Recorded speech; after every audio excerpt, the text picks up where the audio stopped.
some Syrian Christians have been speaking out against the push for military intervention in Syria. I'm joined now by Archbishop Mor Cyril Afrem Karim. He is one of them. He is the Archbishop for the Syrian Orthodox Church for the Eastern United States. And he joins me now from our New York studio. Your Eminence, thanks for being with us.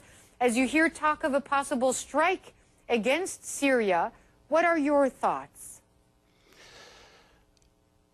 I can only pray that the strike will not take place, because I know how much that will hurt the people of Syria as well as the people of America. We are here to plead for peace, for restraint, and for finding political and peaceful solutions to the conflict of Syria.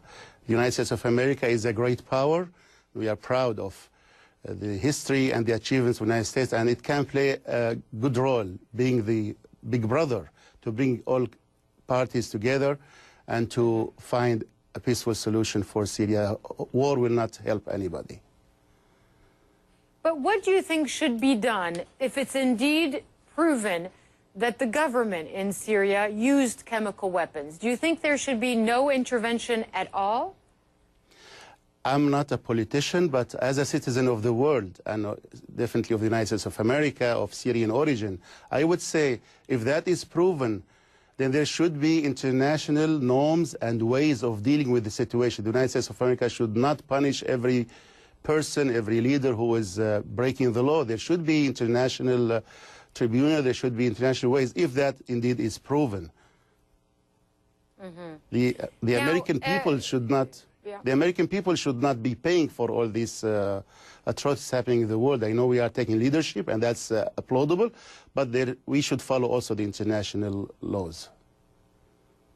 Archbishop, in Syria, as you know, Christians from the beginning were a lot more reluctant to support the uprising, certainly now more reluctant to side with the rebellion, because they are afraid that the rebels will want to promote an extreme version of Islam, that their minority rights will be threatened. Do you think they're right to be afraid? I believe they have every right to be afraid, and what is happening right now, as we speak, the town of Ma'loula, a very ancient Christian town northeast of Syria, was attacked yesterday by the Islamist rebels, and they attacked one of the churches, and they are hurting Christians there. And we have seen that happening over and over again. And I cannot forget the plight of the two archbishops who have been kidnapped since April 22nd. Nobody knows anything about them. Only thing we know that they were kidnapped by people from Chechnya who are doing jihad in Syria.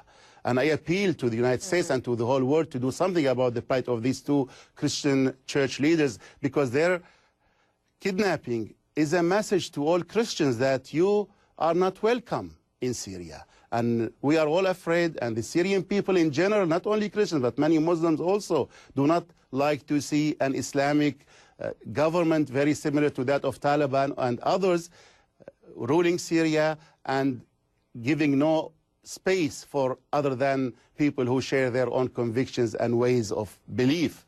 That is very dangerous for Syria, and it's very dangerous for the United States of America also.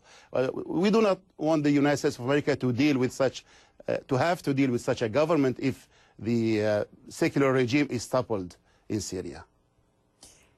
But all that being said, there are also abuses from the government.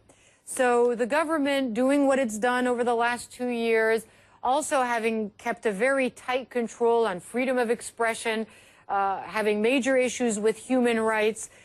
Is that also something that troubles you as a Syrian?